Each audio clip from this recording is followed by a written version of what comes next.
ہو سکتا ہے؟ اصالِ ثواب اس اعتبار سے تو پہنچتا ہے، صحیح مسلم میں حدیث ہے کہ مردے کو 3 اعمال کا ثواب پہنچتا ہے۔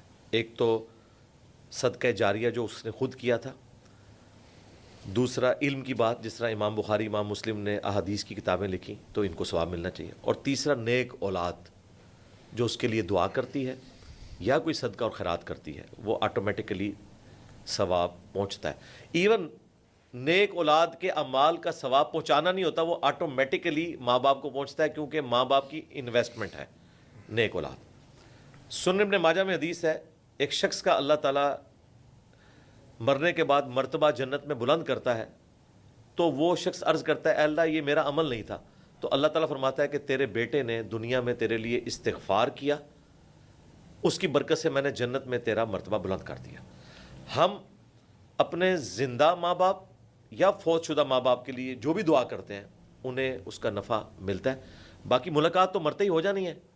دیکھیں نا بخاری مسلم کی حدیث ہے، سیدہ فاطمہ سے نبی علیہ السلام نے کہا تھا نا کہ ان قریب میں دنیا سے جانے والا ہوں، تو وہ رو پڑیں، اور پھر کہا کہ میرے اہل بیت میں سب سے پہلے تم مجھے آ کر ملو گی، اس پہ وہ مسکرا پڑیں۔ تو مرتے ہی اپنے فوت شدگان رشتہ داروں سے آپ کی ملاقات ہو جائے گی، اور اللہ کرے کہ ملاقات آپ کی جنت میں ہو۔ اس میں آپ نے اپنی بھی فکر کرنی ہے اور ان کی بھی، کہ وہ بھی جنت میں ہو، اور اگر وہ جنت میں تو آپ بھی جنت والے اعمال کر رہے ہو تو تبھی ملاقات ہوگی۔ اللہ نہ کرے کہ ایک جنت میں اور دوسرا اللہ کے عذاب میں ہو، تو اس کے لیے پھر جنتیوں والے اعمال بھی کیے جائیں، اور ماں باپ کی طرف سے صدقہ اور خیرات کیا جائے۔ ایک دعا جو قرآن میں اللہ نے ہمیں سکھائی ہے، رب ارحمہما کما ربیانی صغیرا، اے رب ہمارے ان دونوں پر رحم فرما جس طرح بچپن میں انہوں نے ہمیں پالا تھا۔ اسی طریقے سے رب اجعلنی مقیم الصلاۃ ومن ذریتی ربنا وتقبل دعا، یہ دعا آپ تشہد میں مانگیں۔ بخاری مسلم میں آتا ہے کہ درود شریف کے بعد جو چاہو اپنے رب سے مانگو۔ مسلم شریف میں حدیث ہے کہ سجدے میں تم اپنے رب کے سب سے زیادہ قریب ہوتے ہو، خوب دعائیں مانگو۔ سجدے میں ماں باپ کے لیے دعائیں مانگیں، عربی زبان میں یہ کوئی مشکل نہیں ہے، رب ارحمہما کما ربیانی صغیرا، سورہ بنی اسرائیل میں یہ دعا آتی ہے، تو انشاءاللہ تعالیٰ نفع پہنچے گا۔ ایسے ہی اور قبور کے حوالے سے کیا ہے کہ زیارت قبور کرنی چاہیے، قبرستان فریکوینٹلی جانا چاہیے یا کم جانا چاہیے، یا نہیں جانا چاہیے، فریکوینٹلی جانا جب چاہیے۔ جاتے ہیں تو ان کو پتہ لگتا ہے کہ آئے ہوئے ہیں؟ دیکھیں صحیح مسلم میں حدیث ہے کہ نبی علیہ السلام نے فرمایا میں نے تمہیں قبروں پہ جانے سے منع کیا تھا، اب میں تمہیں حکم دیتا ہوں کہ قبروں پہ جاؤ تاکہ آخرت کی یاد آئے۔ اس کا پرائمری مقصد ہے اپنی موت کو یاد کرنا۔ ہاں ان کو کوئی فرق نہیں پڑتا؟ ان کو فرق اس اعتبار سے پڑتا ہے کہ صحیح مسلم میں حدیث ہے کہ جب تم قبرستان جاؤ تو دعا مانگو، السلام علیکم اہل الدیار من المؤمنین والمسلمین وإنا انشاء اللہ بکم للاحقون نسأل اللہ لنا ولکم العافیہ۔ اے مومنین اور مسلمین جو یہاں پر دفن ہو، تم پر سلامتی ہو، ہمارا سلام ان تک پہنچ رہا ہے، لیکن فزیکل نہیں ہے کہ وہ سن رہے ہیں یا وہ جواب دے رہے ہیں تو ہم سن رہے ہیں، ہم تو نہیں سنتے، اس طریقے سے وہ بھی ہمارا نہیں سنتے، اللہ پہنچاتا ہے، یہ برزخ کا معاملہ ہے۔ ان قریب ہم بھی مر کر تمہارے پاس آنے والے ہیں، ہم اللہ کے حضور تمہارے لیے اور اپنے لیے عافیت کا سوال کرتے ہیں۔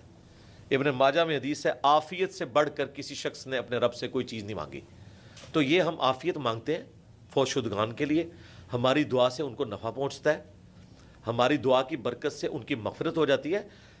قبرستان کو تو چھوڑ دیں، صحیح مسلم میں حدیث ہے جس کے جنازے میں 40 ایسے لوگ شریک ہوں جو شرک نہ کرتے ہوں، اللہ تعالیٰ ان کی شفاعت اس کے حق میں قبول کر لیتا ہے۔ تو یہ اتنی بڑی فضیلت ہے، تو نماز جنازہ کی دعا میں بھی لوگوں کی مغفرت ہو جاتی ہے۔ اگر واقعتاً کوئی شخص ایسا تھا کہ وہ اللہ کے دین کے لیے درد رکھتا تھا اور لوگ اس کے جنازے میں شریک ہوئے، لیکن یہ کہنا کہ ایک شخص پوری زندگی دین کے ساتھ باغی رہا تو اس کے تو جنازے میں 40,000 لوگ بھی شریک ہوں، جس نے پوری زندگی خود قرآن کو نہیں پڑھا، اس کی میت پہ قرآن پڑھوا کر آپ نے اس کو بخشوا لینا ہے۔ اور ویسے بھی یہ عمل تو بدعت کے اوپر مبنی ہے، آج کل تو 500 روپے ریٹ چل رہا ہے، آپ ایک قرآن خرید سکتے ہیں کہیں سے بھی پڑھا ہوا، اور زیادہ خریدے تو میرا خیال ہے 300 میں بھی پیکج کوئی طے ہو جائے گا۔ ان چیزوں کا کوئی فائدہ نہیں، دعا کریں، صدقہ اور خیرات کریں، اس سے بڑی اور کوئی چیز۔ وہ جو کہتے ہیں جو قبر پہ جاتے ہیں تو وہ آپ کے قدموں کی چاپ سنتے ہیں، ایسی کوئی وہ حدیث ہو رہا ہے، وہ بخاری مسلم میں حدیث ہے، جب مردے کو آپ دفنا کر جاتے ہیں نا تو جانے والوں کی قدموں کی چاپ بھی سنتا ہے۔ وہ وقتی طور پہ اسے سنائی جاتی ہے تاکہ اگر وہ نیک ہے تو شکر ادا کرے کہ میں نے ان پر بھروسہ نہیں کیا، اور اگر بدکار ہے تو اس کی حسرت میں اضافہ ہو کہ مجھے چھوڑ کر چلے گئے۔ وہ تو اس سے پہلے بھی ہے. بخاری میں حدیث ہے کہ میت اپنی چارپائی پہ کلام کرتی ہے, نیک میت کہتی ہے مجھے جلدی جلدی قبرستان لے جاؤ, اور بدکار میت کہتی ہے کہ مجھے کہاں لے کر جا رہے ہو. اور نبی اسلام نے فرمایا کہ اس کی یہ چیخو پکار انسانوں اور جنوں کو چھوڑ کر تمام مخلوقات سنتی ہیں. انسان اور جن سن لیں تو بے ہوش ہو جائیں, پھر تو وہ غیب کا پردہ ہی اٹھ جائے نا. یہ جو ان الذین یخشون ربہم بالغیب, بے شک جو لوگ غیب میں اپنے رب سے ڈرتے ہیں ان کے لیے مغفرت ہے نا. ورنہ اگر پردہ اٹھ گیا تو پیچھے کون سی بات رہ جائے گی.